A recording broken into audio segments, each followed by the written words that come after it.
Hello again, and welcome to the second part of Out of Bounds exploration and secrets. This time we're gonna check out more stuff and take a look at things we were intended to see but up close and from different angles.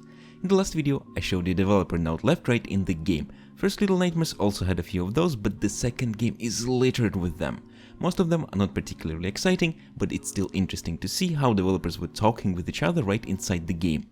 Oh, and this guy's internal name is apparently TV person. How fitting. Alright, so this room is of a normal actual game secret variety, but it's very interesting lore-wise, so let's take a closer look at what's there. On the floor, there is a statue from the first game, and in the game files developers give it a name Unholy Statue. On the dresser, a picture of the lady who runs the mall. The game refers to her as a governess, and an unfinished meal with some sausages and a pie on the freezer. A suitcase nearby, and on the wall there are 3 pictures taken from the first game: the mall itself, this guy from the Arrival of the Guest chapter, and the table at the end of the same level when Six is being chased by the guests. Letters on the floor and what I assume is an advertisement of some sort. In the game files it's called a brochure. That was still being delivered for a while indicates that whoever was living here left a while ago, and judging by the abandoned luggage and unfinished food they had to do it in a hurry.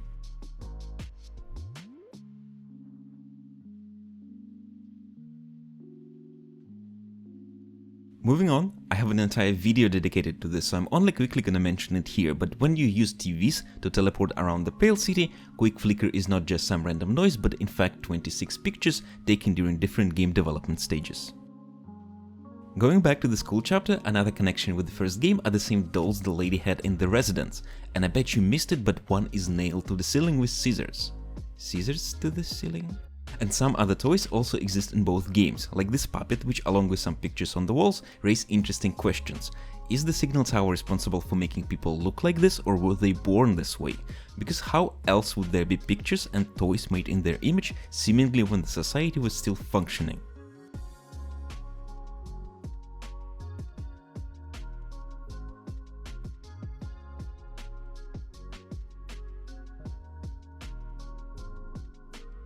The language used in Little Nightmares universe seems to be, well, this. But the first game had Latin alphabet being used in some places like soap bars and the janitor's badge. Second game doesn't seem to have it unless we look where we're not supposed to look. At the hospital's reception there is this ticket dispenser for managing the queue, and normally the camera is too far to see it, but the tickets have not only numbers on them but letters as well. Perhaps other countries in the world of Little Nightmares use English, and some stuff like the queue dispenser and soap had to be imported. Or maybe the developers just used random stock image because you're not supposed to see it and it really means nothing, who knows? Although, if you remember the very first trailer for the game, on the beach there is a sign with 3 letters on it and 2 are missing. It's no longer there in the release version or anywhere else in the game, but it can still be found in the files. It is supposed to be a store sign. What letters are missing though, I have no clue. Wait a second, world in disarray, people disappearing? Is Little Nightmares in the MCU? There is actually what looks like a third language in the game on the GNOME parcel, and I have a higher resolution picture for the label, and guess what? Letters look nothing like anything else in the game, but you know where we can find similar alphabet? Yep, City of Metronome, Darcier's unfinished game again. They really do like to put reference to it anytime they can. And it's on the GNOME parcel.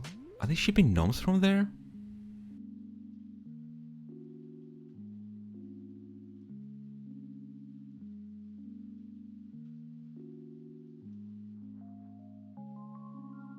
Let's talk about phones. This one has only 5 digits on the dial and I even look at it. 28164, and it's not even in order. Same for the phone in the hospital. Oh, and you can press this button but it does nothing. The one at the beginning of Pale City though looks to be more conventional.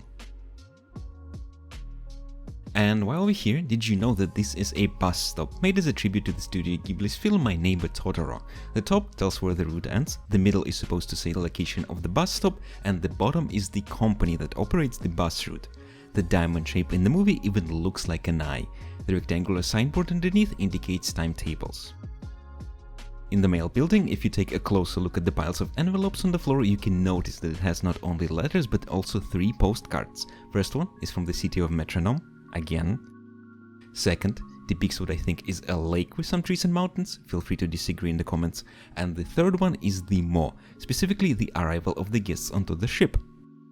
For the stamps, a picture of the blob eye monster is used, and here's the rubber stamp and a closer look at the mailbags.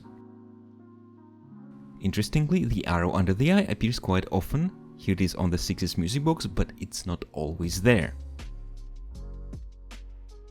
At the hospital, there's a newspaper stand. Most of the pictures can be found in the concept art book or somewhere else, but this person on a bike seems to be unique, which I thought was interesting. And this is going to be it for now. If you want to see more videos like this, please subscribe.